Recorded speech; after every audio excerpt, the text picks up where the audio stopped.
En octubre de 1889, en el corazón industrial de Manchester, Inglaterra, algo ocurrió dentro de los muros de la finca de la familia Barrow que desafiaría los mismísimos límites entre la vida y la muerte. Los Barrow habían amasado su fortuna a lo largo de 3 generaciones de manufactura textil. Sus molinos empleaban a la mitad de la clase trabajadora de Manchester, pero fue el nacimiento de las gemelas idénticas, Sarah y Emma, en 1871, lo que marcaría el comienzo de eventos tan perturbadores que el médico de la familia, el doctor Edmund Hayes, sellaría sus registros médicos durante casi un siglo. Desde su primer aliento, las gemelas exhibieron una sincronicidad asombrosa que trascendía la mera similitud genética. Se terminaban las frases, la una a la otra. Caían enfermas con síntomas idénticos, a pesar de que solo una había estado expuesta al contagio y, lo más desconcertante, parecían compartir sensaciones físicas a través de distancias que deberían haber hecho tal conexión imposible. Pero antes de sumergirnos en esta pesadilla, deja un comentario abajo y déjame saber desde dónde estás viendo y qué hora es para ti ahora mismo. Y si eres nuevo aquí y amas las historias escalofriantes, presiona el botón de suscripción. Créeme, querrás recibir notificaciones cuando salga la próxima. Ahora, comencemos. Septiembre de 1889 trajo un otoño inusualmente frío a Manchester, y con él llegó el brote de escarlatina que se cobraría 17 vidas solo en el distrito textil. Pero lo que le sucedió a Sarah Barrow resultaría mucho más perturbador que un simple caso de contagio. La fiebre atacó a Sarah el 15 de septiembre, comenzando con el característico sarpullido rojo fresa extendiéndose por su garganta, pero a las pocas horas del diagnóstico de Sarah, Emma, que había estado visitando la finca de su tía a 30 millas de distancia en Liverpool, comenzó a exhibir síntomas idénticos, el mismo patrón de sarpullido, la misma fiebre ardiente, las mismas frases inducidas por el delirio, a pesar de no haber tenido exposición alguna a la enfermedad. La familia Barrow, que poseía una riqueza e influencia considerables, convocó a los mejores médicos del norte de Inglaterra, incluido el Dr. Hayes y un especialista del Real Colegio de Médicos de Londres, el Dr. Archibald Pemberton, quien más tarde documentaría que los síntomas de Emma eran médicamente imposibles, ya que los exámenes repetidos confirmaron que no tenía infección bacteriana, ni glándulas inflamadas, ni escarlatina genuina, pero su cuerpo imitaba el deterioro de Sarah con una precisión aterradora. La familia puso a Sarah en cuarentena en el ala este de su mansión georgiana, mientras que Emma fue mantenida en el ala oeste bajo constante observación médica, pero la separación pareció intensificar en lugar de disminuir su misteriosa conexión. Cuando la fiebre de Sarah alcanzó su punto máximo, precisamente a las 2:15 de la mañana del 28 de septiembre, llegando a 104.3 grados,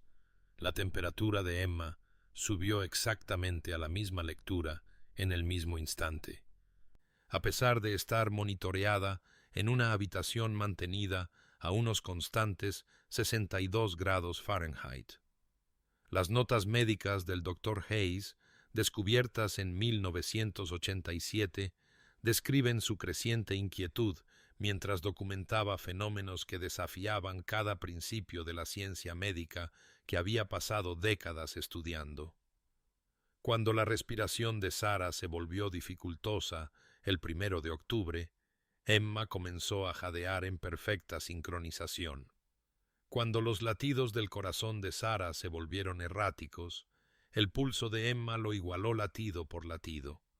Cuando el delirio se apoderó de Sarah y comenzó a hablar en lo que las enfermeras describieron como lenguas antiguas,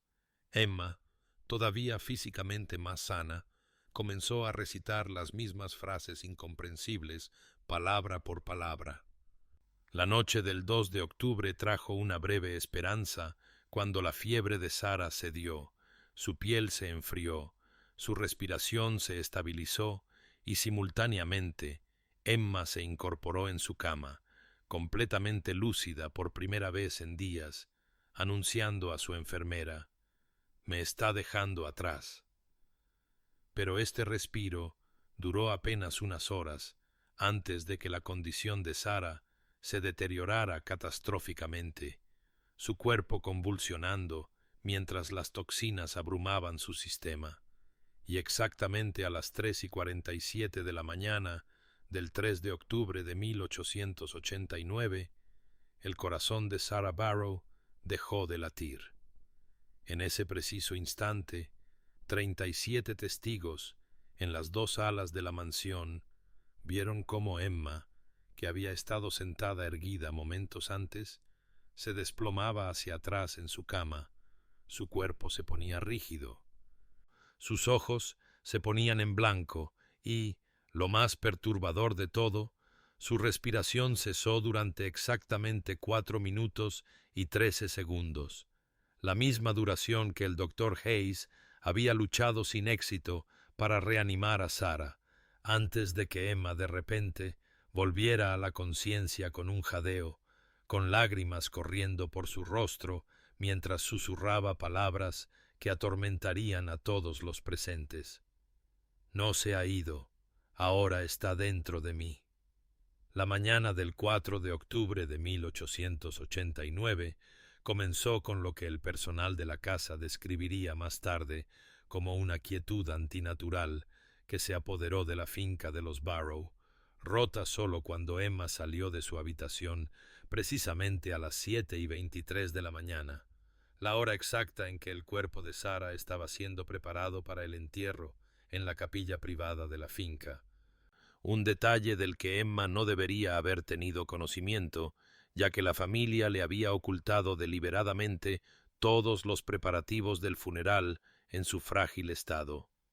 Sin embargo, Emma caminó directamente al comedor donde sus padres estaban de luto y anunció con una claridad perturbadora: «Sara dice que habéis elegido el vestido de seda azul con los botones de perla de madre, pero ella quiere el de color crema que llevó a la boda de la prima Margaret, e insiste en que no debéis usar el polvo de lilas. Dice que le hace estornudar incluso ahora». La señora Barrow se desmayó al oír esto, ya que minutos antes había instruido en privado al asistente del funerario para que vistiera a Sara con ese exacto vestido azul, había seleccionado personalmente sus propios botones de perla para que fueran cosidos en él esa misma mañana y, lo más desconcertante, había solicitado específicamente polvo con aroma a lilas para enmascarar el creciente olor a muerte. El doctor Hayes, que había permanecido en la finca para supervisar el estado de Emma, comenzó inmediatamente a documentar lo que él denominaría episodios de conocimiento imposible, señalando que Emma demostraba estar al tanto de detalles minuciosos que ocurrían en habitaciones en las que nunca había entrado. Sabía que el funerario había roto accidentalmente la media de Sara y la había reemplazado con una del propio armario de Emma. Sabía que una sola rosa blanca se había caído del arreglo fúnebre exactamente a las 9:15 de la mañana. Sabía que su padre había deslizado el juguete favorito de la infancia de Sara, un pequeño conejo de porcelana, en el ataúd cuando pensaba que nadie lo estaba mirando. El médico intentó racionalizar estas revelaciones, teorizando inicialmente que los sirvientes podrían estar informando a Emma en secreto, pero su investigación reveló que Emma conocía detalles que ninguna persona por sí sola podría haber sabido. Describió conversaciones mantenidas en susurros entre el funerario y su asistente en el sótano de la capilla. Recitó palabra por palabra una oración en latín que el padre Morrison había pronunciado a solas sobre el cuerpo de Sara al amanecer y, lo más imposible de todo, describió con precisión el patrón de la lluvia en las vidrieras de la capilla durante los preparativos, a pesar de que las ventanas de su habitación daban en la dirección completamente opuesta. El diario del doctor Hayes de ese día revela su creciente angustia. La señorita Emma habla de su hermana no como fallecida, sino como activamente presente, afirmando que Sara está a su lado, susurrándole constantemente, mostrándole, a través de los ojos de Sara, lo que acontece alrededor de sus restos terrenales. La ciencia médica no ofrece ninguna explicación para el conocimiento adquirido por medios imposibles. La familia, desesperada por una explicación racional, volvió a llamar al doctor Pemberton desde Londres, quien pasó 3 horas examinando a Emma antes de declarar que sus síntomas eran consistentes con un delirio de duelo histérico, prescribiendo láudano y reposo en cama, y desestimando la asombrosa precisión de sus declaraciones como una coincidencia amplificada por el dolor. Sin embargo, ni siquiera él pudo explicar cómo Emma había sabido de la marca de nacimiento en el omóplato de Sara que el funerario había descubierto. Una marca que había estado oculta desde la infancia y que incluso su madre desconocía, lo que llevó al doctor Hayes a escribir su primera anotación verdaderamente temerosa. O la locura la ha poseído por completo, o algo más allá de la comprensión médica está ocurriendo entre estas paredes. En la tarde del 8 de octubre de 1889, 5 días después de la muerte de Sara, la casa de los Barrow fue testigo del comienzo de un fenómeno que transformaría el escepticismo en terror, cuando Emma, sentada en el escritorio de la biblioteca, de repente tomó una pluma estilográfica y comenzó a escribir rápidamente en perfecta escritura especular, su mano izquierda moviéndose por la página de derecha a izquierda a pesar de ser diestra por naturaleza, produciendo un texto que sólo podía leerse al sostenerlo frente a un espejo. La familia inicialmente desestimó esto como otra manifestación del duelo de Emma, hasta que su institutriz, la señorita Catherine Whitfield, sostuvo la primera página frente al espejo y leyó en voz alta palabras que hicieron que la señora Barrow se desplomara. 3 de septiembre de 1889. Madre aún no sabe lo de Frederick, cómo me besó detrás del laberinto del jardín, cómo prometí mantenerlo en secreto hasta Navidad, cuando planea hablar con padre. Un secreto que Sara de hecho había guardado, como la familia confirmaría más tarde, cuando encontraron una carta de amor de Frederick Ashworth, el hijo del banquero,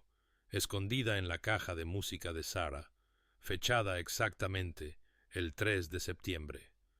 El doctor Hayes fue convocado de inmediato y observó a Emma durante 4 horas consecutivas mientras llenaba 27 páginas con texto al revés, sus ojos vacíos y desenfocados, su mano izquierda moviéndose con una velocidad y precisión sobrenaturales, mientras su mano derecha yacía completamente inerte y, lo más perturbador de todo, la caligrafía coincidía perfectamente con los distintivos bucles y florituras de Sara, a pesar de que Emma siempre había poseído un estilo de escritura notablemente diferente, caracterizado por letras afiladas y angulares.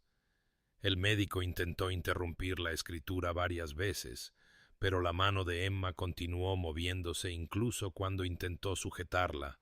y cuando le quitó la pluma, sus dedos continuaron los movimientos en el aire hasta que se le proporcionó otro utensilio de escritura,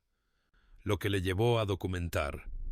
la paciente parece ser meramente un recipiente a través del cual fluyen estas comunicaciones. No muestra ninguna conciencia del acto.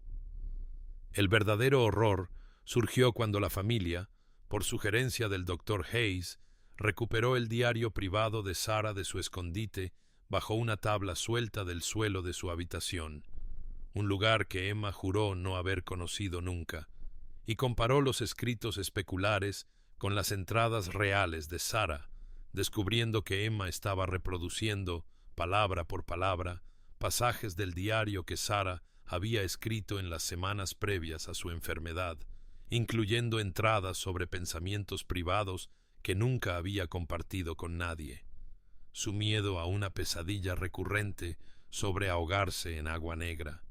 su sospecha de que la criada Mary le había robado su broche de camafeo y,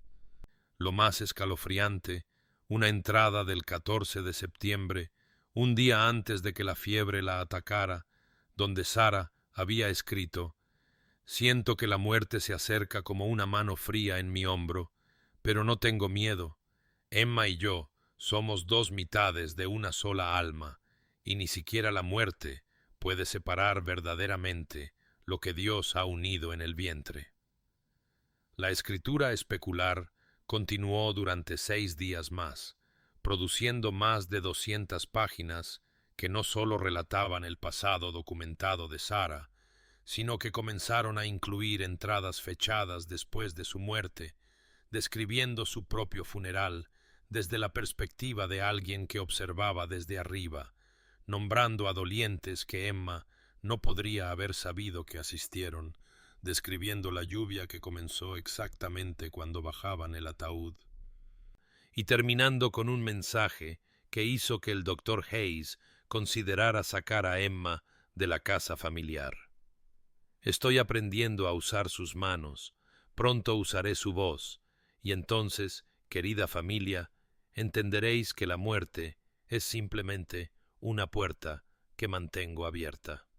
Hacia el 15 de octubre de 1889,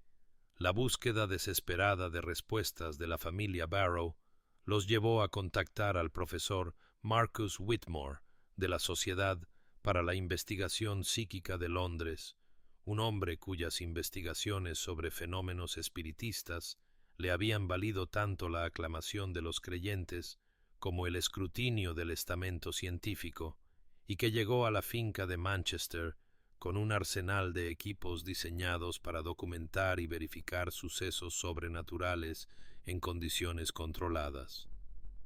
El profesor Whitmore estableció lo que llamó una cámara de sesión espiritista científica en el salón de la finca, instalando múltiples lámparas de gas a distancias medidas para evitar la manipulación de sombras, colocando termómetros en 12 puntos diferentes para detectar variaciones de temperatura y, lo más importante, posicionando a 6 testigos independientes, incluidos el doctor Hayes, 2 magistrados, un ministro presbiteriano que asistió como escéptico y un taquígrafo para registrar cada palabra. Alrededor de Emma, en un círculo perfecto, cada observador con la tarea de documentar aspectos específicos de lo que se desarrollaría. Precisamente a las 8 de la noche del 17 de octubre, con Emma sentada en una silla de respaldo recto en el centro de la habitación, sus muñecas atadas holgadamente con cintas de seda para evitar gestos inconscientes que pudieran confundirse con manifestaciones sobrenaturales, el profesor Whitmore comenzó su documentación formal, señalando que la temperatura base de Emma registraba 98.1 grados Fahrenheit y la temperatura de la habitación se mantenía estable en 64 grados. A los 7 minutos del inicio de la sesión, comenzó la primera transformación. La columna de Emma se enderezó de forma antinatural. Su cabeza se inclinó hacia atrás en un ángulo que, según el doctor Hayes, normalmente causaría una tensión muscular severa, pero no mostró ninguna molestia, y cuando abrió la boca para hablar, la voz que emergió fue innegablemente la de Sarah, no la imitación de Emma de su hermana, sino el tono exacto de Sarah. Su ligero ceseo en ciertas consonantes, su forma característica de enfatizar la tercera palabra de cada frase cuando estaba emocionada. La transcripción del taquígrafo registra que Sarah comenzó dirigiéndose a cada testigo por su nombre, incluido el profesor Whitmore, a quien nunca había conocido en vida, describiendo con precisión una marca de nacimiento en su omóplato izquierdo que él confirmó que sólo su esposa conocía, antes de pasar a secretos familiares que hicieron que el señor Barrow intentara detener la sesión. Padre, les cuento sobre el hijo que engendraste con la institutriz en 1867, el niño al que has estado enviando dinero a Leeds, llamándolo tu pupilo. Una revelación que una investigación posterior confirmaría como devastadoramente precisa.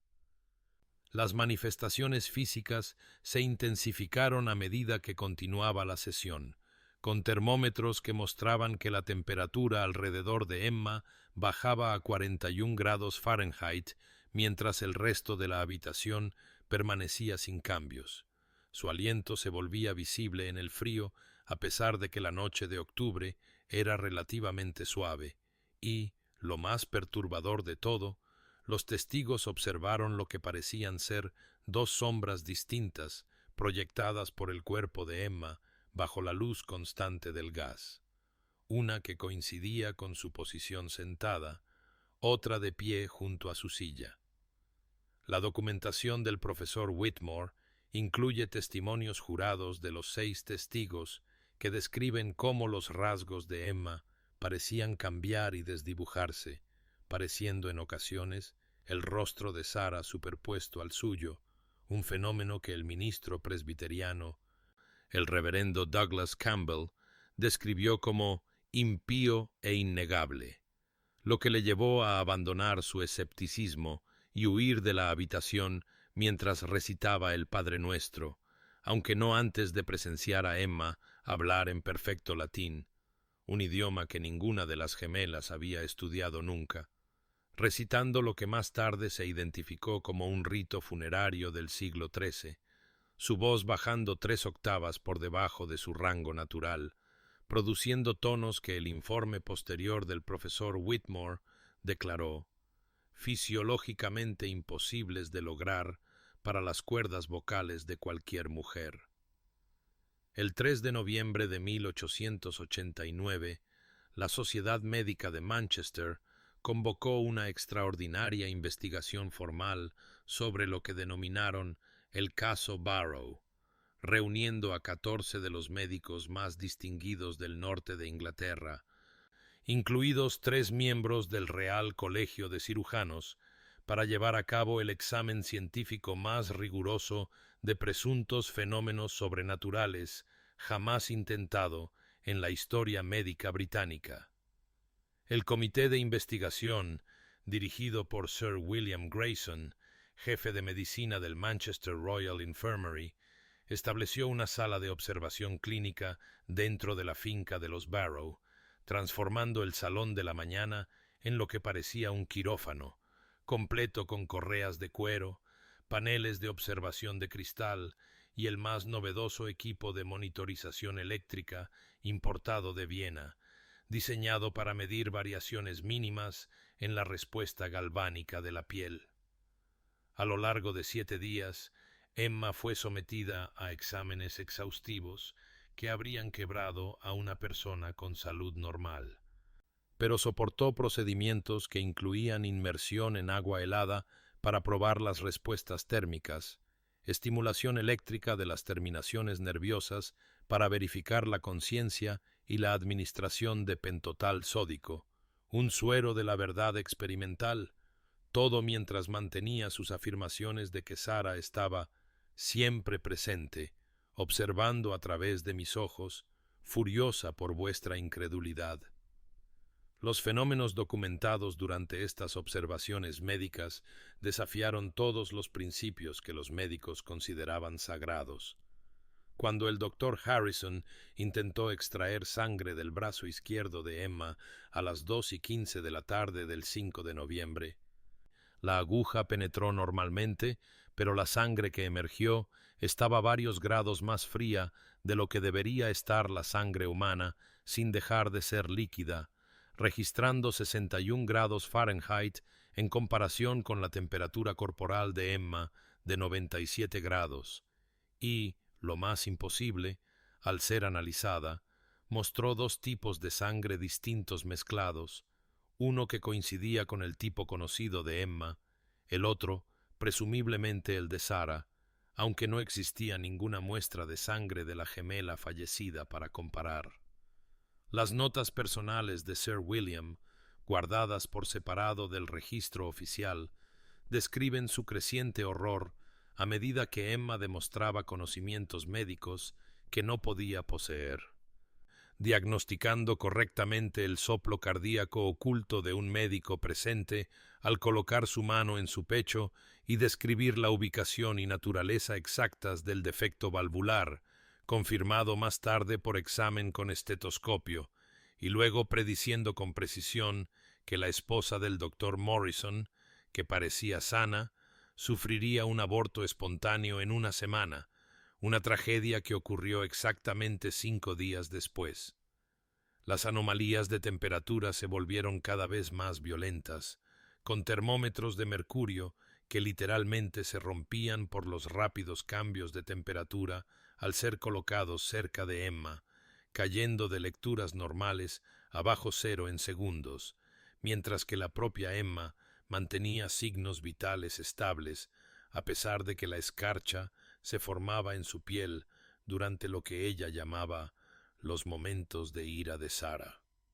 La investigación alcanzó su aterrador clímax el 9 de noviembre, cuando, durante un examen neurológico de rutina, Emma de repente comenzó a hablar con las voces de otros pacientes fallecidos que los médicos presentes habían perdido, 7 voces distintas en total, cada una recitando detalles de sus últimos momentos, sus palabras moribundas, información médica de registros sellados, lo que provocó que el doctor James Pemberley sufriera lo que los testigos describieron como un completo colapso nervioso, gritando que los muertos hablan a través de ella antes de ser sedado y retirado de la finca. El informe oficial de la Sociedad Médica de Manchester, presentado el 12 de noviembre de 1889, concluyó con un lenguaje sin precedentes para un documento médico. Los fenómenos observados exceden la explicación médica actual y sugieren mecanismos más allá de nuestra comprensión presente de la fisiología humana. Aunque el apéndice, sellado durante 100 años, contenía la verdadera conclusión de Sir William. Lo que habita en Emma Barrow no es simplemente el espíritu de su hermana. Algo más antiguo y más terrible se ha fijado en estas gemelas, usando su conexión como una puerta a nuestro mundo. Los fenómenos que inicialmente se habían centrado en Emma Barrow comenzaron a extenderse por toda la finca como una infección maligna después del 15 de noviembre de 1889, cuando el fotógrafo de Manchester Harold Pemberton, contratado para documentar la investigación médica, reveló sus placas fotográficas y descubrió que cada imagen que contenía a Emma también mostraba una figura translúcida de pie a su lado o detrás de ella, una figura que vestía el vestido de color crema con el que Sarah había sido enterrada, con el rostro a veces claro y a veces oscurecido por lo que parecía ser tierra de tumba. Las fotografías, que se conservan en el Archivo Histórico de Manchester, muestran cómo esta presencia espectral se vuelve cada vez más sólida con cada imagen posterior, progresando desde una mera sugerencia de forma humana hasta una aparición completamente detallada cuyos ojos, en la última fotografía tomada el 20 de noviembre, parecen mirar directamente a la cámara, con lo que los testigos describieron como malevolencia consciente. Y en una imagen particularmente perturbadora,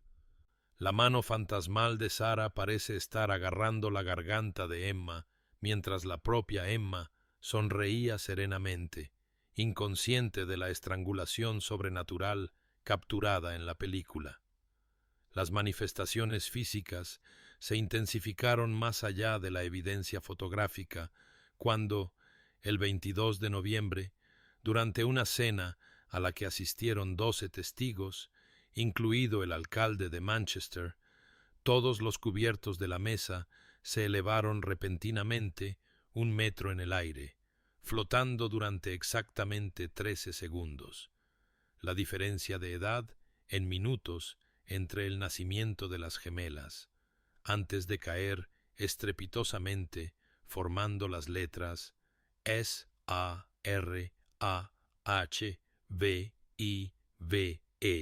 sobre el mantel blanco. La señora Elizabeth Hartwell, el ama de llaves que había servido a la familia Barrow durante 30 años,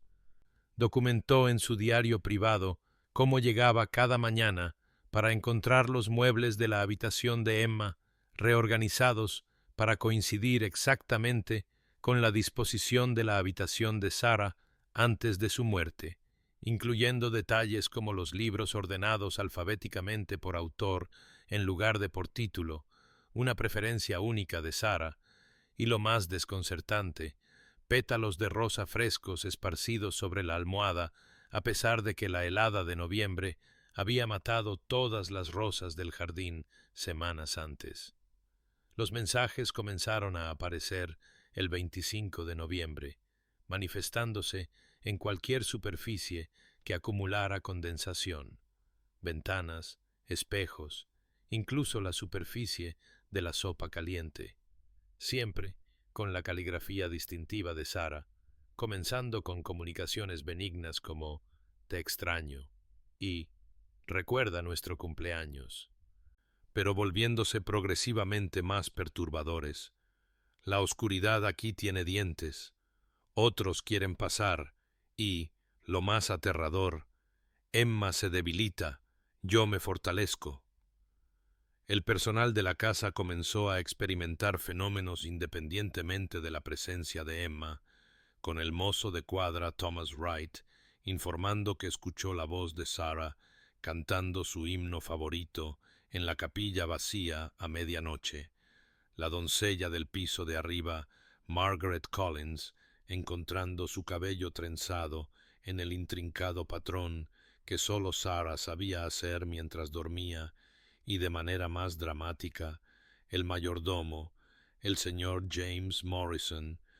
presenciando lo que juró bajo juramento que era la propia Sarah bajando la escalera principal a las 3:47 de la mañana, la hora exacta de su muerte, su vestido de entierro dejando huellas mojadas a pesar de que no había llovido en días. El doctor Hayes, manteniendo su observación científica a pesar del creciente temor, notó que los animales de toda la finca comenzaron a mostrar una agitación extrema, con los caballos negándose a pasar por la ventana de Emma, los perros aullando en esquinas vacías, donde los testigos informaron más tarde haber visto la sombra de Sarah, y, lo más revelador, una jaula de canarios en el conservatorio, encontrados muertos una mañana, dispuestos en un círculo perfecto, con sus pequeños cuellos torcidos en ángulos idénticos, debajo de un espejo en el que apareció el mensaje: no querían cantar su canción favorita. El 24 de diciembre de 1889 marcó exactamente 12 semanas desde la muerte de Sarah, y lo que ocurrió esa Nochebuena obligaría a la familia Barrow a huir de su hogar ancestral para siempre, dejando atrás solo fragmentos de documentación que permanecerían sellados en los archivos de la policía de Manchester hasta la demolición del edificio en 1987. La velada comenzó con lo que los sirvientes describieron como un calor antinatural que se extendía por la casa a pesar de la tormenta de invierno que arreciaba afuera, la temperatura en la habitación de Emma subiendo a unos sofocantes 94 grados Fahrenheit mientras se formaba escarcha en el interior de las ventanas. creando un microclima imposible que hacía que el papel pintado se despegara y se enrollara como piel quemada. Precisamente a las 11:47 de la noche, mientras la familia se reunía en el salón para sus melancólicas oraciones de Nochebuena, Emma entró vistiendo el vestido de entierro de Sara, que debería haber estado a 6 pies bajo tierra, con los pies descalzos y sangrando por lo que parecían ser cortes de cristales rotos. Aunque no se encontró ningún cristal, sus ojos completamente blancos, como si estuvieran en blanco, pero navegó por la habitación con perfecta precisión. El diario de la señora Barrow, recuperado de la venta de la finca, describe cómo la voz de Emma se convirtió en una horrible armonía de ambas gemelas, hablando al unísono mientras pronunciaba profecías que resultarían devastadoramente precisas. Padre morirá ahogándose en su propia sangre antes de que florezcan las rosas de primavera. El señor Barrow sucumbiría a la tisis el 15 de marzo de 1890. Madre lo seguirá cuando el calor del verano ceda. La señora Barrow moriría de un ataque al corazón el 31 de agosto de 1890. El hijo de la prima Margaret nacerá muerto con la marca de los gemelos sobre él. Margaret daría a luz gemelos siameses muertos en febrero de 1890. Pero fue el mensaje final de Sara, entregado a través del cuerpo convulso de Emma mientras se acercaba la medianoche, lo que reveló el terrible secreto que la familia había ocultado desde el nacimiento de las gemelas. Díselo, madre, diles lo que vio la partera, lo que le pagaste para que olvidara, lo que padre hizo que el sacerdote bendijera para alejarlo. No éramos dos cuando emergimos de tu vientre, éramos una, unidas por la columna, respirando por los mismos pulmones, compartiendo el mismo corazón, hasta que el médico nos separó, y yo obtuve la porción más pequeña, la mitad más débil, destinada a morir mientras Emma vivía con la fuerza destinada a ambas. Las notas privadas del Dr. Hayes confirman lo que la familia había ocultado desesperadamente. Las gemelas habían nacido como lo que la ciencia médica denomina gemelas parásitas, con Sara parcialmente absorbida en el cuerpo de Emma, separadas quirúrgicamente en un procedimiento que debería haber matado a ambas niñas, pero milagrosamente ambas habían sobrevivido, aunque Sara había permanecido frágil durante sus 18 años de vida. La revelación continuó a través de la voz poseída de Emma. El corte no nos separó, desgarró un alma en 2 cuerpos, y la muerte simplemente me ha devuelto a donde pertenecía, dentro de mi otra mitad, y ahora otros han notado la puerta que nuestra herida creó, cosas antiguas que esperan en la oscuridad entre la vida y la muerte, y quieren arrastrarse a través de ella. Al dar la medianoche, mientras las campanas de las iglesias de todo Manchester anunciaban el día de Navidad, el cuerpo de Emma se elevó 1 metro del suelo, suspendido horizontalmente, y con una voz que los testigos dijeron que contenía multitudes de muertos, pronunció sus últimas palabras coherentes. Nos estamos convirtiendo en algo nuevo, ni vivas ni muertas, y pronto Emma dejará de existir por completo. Solo estaremos nosotras, y luego ellos, y entonces la puerta no se cerrará nunca más. Enero de 1890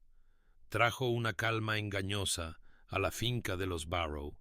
como si la revelación de Nochebuena hubiera agotado las fuerzas que se habían estado manifestando a través de Emma. Pero los exámenes médicos diarios del Dr. Hayes revelaron una verdad espantosa. El cuerpo de Emma estaba comenzando a mostrar la progresión exacta de la descomposición que el cadáver de Sarah habría experimentado si no hubiera sido embalsamado, a pesar de que Emma todavía estaba viva. Su piel desarrolló lo que el doctor Hayes documentó como manchas de lividez mortal inconsistentes con la circulación sanguínea, manchas de color gris violáceo que se extendían por su espalda y extremidades en el patrón preciso que aparece en los cadáveres cuando la sangre se acumula después de la muerte. Pero el corazón de Emma seguía latiendo, sus pulmones seguían respirando, incluso mientras su carne comenzaba a oler a formaldehído y tierra de tumba. La familia, lo que quedaba de ella después de que varios miembros huyeran después de la Nochebuena, mantuvo una vigilia constante mientras la conciencia de Emma oscilaba entre momentos de perfecta lucidez y episodios en los que hablaba como múltiples entidades, su voz a veces la de una niña, a veces la de una anciana, ocasionalmente hablando en idiomas que el profesor Whitmore, llamado de nuevo para consulta, identificó como dialectos celtas precristianos que no se habían hablado en 1000 años. La última comunicación documentada de Emma llegó el 15 de septiembre de 1890, exactamente un año después de que Sarah contrajera la escarlatina, cuando pidió papel y con manos que habían comenzado a mostrar signos de rigor mortis a pesar de su continua animación, escribió una carta dirigida a aquellos que encontrarán este registro. Ahora entiendo lo que estábamos destinadas a ser, por qué Dios o la naturaleza o el azar nos crearon unidas. Éramos un puente entre mundos y nuestra separación nunca debió ocurrir. El médico que nos separó no salvó 2 vidas,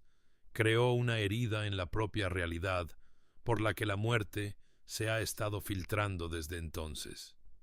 Sarah intentó regresar a donde pertenecía,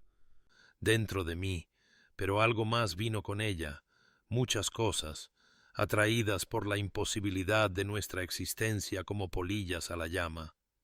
Las siento arrastrándose por mis venas, conciencias antiguas que preceden a la memoria humana,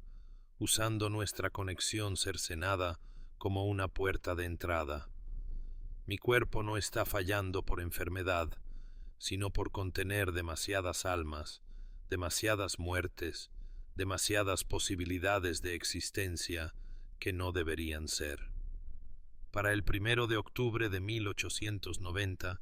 Emma había dejado de comer por completo, pero seguía viviendo, su peso cayendo a 63 libras, su cuerpo asemejándose a un cadáver momificado que de alguna manera mantenía la animación, y, lo más perturbador de todo, los testigos informaron haber visto múltiples sombras proyectadas por su forma demacrada, a veces 3, a veces 7, una vez contando hasta 13 sombras distintas, moviéndose independientemente de sus movimientos. El 3 de octubre de 1890, exactamente a las 3:47 de la mañana, precisamente un año después de la muerte de Sarah, el corazón de Emma Barrow finalmente dejó de latir, pero lo que el médico presente, el doctor Morrison, documentó desafió toda explicación médica. Su cuerpo continuó moviéndose durante 47 minutos después del paro cardíaco, sus labios formando palabras que nadie podía entender, sus dedos dibujando símbolos en el aire que el profesor Whitmore copió frenéticamente y más tarde identificó como representaciones cuneiformes de puerta, eterno y retorno,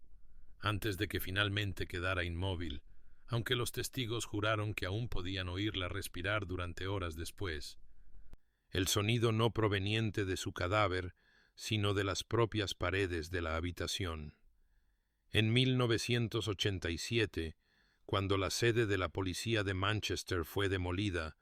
los trabajadores de la construcción descubrieron una bóveda sellada que contenía los archivos médicos completos del doctor Edmund Hayes, incluyendo fotografías, grabaciones de cilindros de cera de audio y más de 3.000 páginas de documentación sobre las gemelas Barrow, que habían sido selladas por orden judicial durante 100 años, materiales que el análisis forense moderno confirmaría como auténticos e inalterados, con datación química que situaba los documentos genuinamente en el período de 1889 a 1890.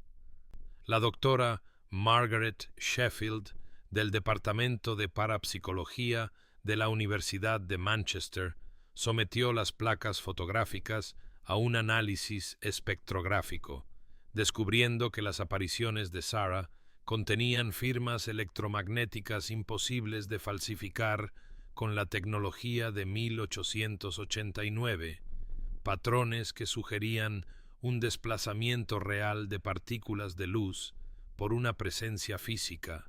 mientras que los cilindros de audio, al ser mejorados digitalmente, revelaron frecuencias subsónicas bajo las vocalizaciones poseídas de Emma que formaban palabras en habla invertida, creando un diálogo oculto que hablaba de la herida entre mundos que aún sangra. La investigación descubrió que el caso Barrow no era único, sino parte de un patrón que abarcaba siglos. Los archivos de Hayes contenían correspondencia con médicos de toda Europa que documentaban 17 casos similares de gemelos en los que uno moría y supuestamente poseía al superviviente, incluidas las gemelas bávaras de 1743, Marie y Catherine Engelhardt, los nobles rusos de 1821, Alexander y Mikhail Volkonsky, y de manera más notable, las gemelas italianas de 1456, registradas en los archivos secretos del Vaticano, todos compartiendo características idénticas. Gemelos con conexiones prenatales inusuales, uno muriendo joven, el superviviente exhibiendo un conocimiento imposible, y todos los casos terminando con la muerte del superviviente exactamente un año después del fallecimiento de su gemelo. La propia finca de los Barrow, abandonada desde 1890 y ahora propiedad del Fideicomiso Histórico de Manchester, se ha convertido en un sitio de fenómenos continuos que el equipo moderno no puede explicar. Las cámaras infrarrojas detectan consistentemente 2 firmas de calor en el antiguo dormitorio de las gemelas, cuando solo hay una persona presente. Los detectores de campo electromagnético se disparan a niveles peligrosos exactamente a las 3:47 de la mañana cada noche y, lo más inquietante, un radar de penetración terrestre ha revelado que la tumba de Sarah, que debería contener sus restos, parece estar vacía, mientras que la tumba de Emma muestra lo que los técnicos describen como lecturas de densidad imposibles que sugieren múltiples masas orgánicas ocupando el mismo espacio. Físicos cuánticos contemporáneos que estudian la documentación de Hayes han propuesto que las gemelas representaban un entrelazamiento cuántico natural a escala macroscópica y que su separación quirúrgica creó lo que el doctor Robert Haskins de Oxford denominó una ruptura permanente en la coherencia local del espacio-tiempo, argumentando esencialmente que las gemelas Barrow nunca fueron realmente 2 personas, sino una conciencia que experimentaba una existencia bifurcada y que su reconexión a través de la muerte creó una paradoja que la realidad sigue intentando resolver. Las implicaciones siguen siendo profundamente perturbadoras. Si la conciencia puede sobrevivir a la muerte corporal a través del entrelazamiento cuántico, si la intervención quirúrgica puede crear heridas permanentes en el tejido de la propia realidad, si la frontera entre la vida y la muerte es más permeable de lo que creíamos, Entonces, ¿cuántos otros individuos poseídos a lo largo de la historia estaban en realidad experimentando reconexiones similares y de forma más aterradora? ¿Qué conciencias antiguas podrían haberse dado cuenta de estas heridas en la realidad y haber encontrado formas de explotarlas, usando la conexión entre gemelos como puertas a nuestro mundo, esperando pacientemente a que el siguiente par de almas cuánticamente entrelazadas sea erróneamente separado, creando otra brecha a través de la cual cosas que deberían permanecer muertas pueden arrastrarse de nuevo a la luz de los vivos?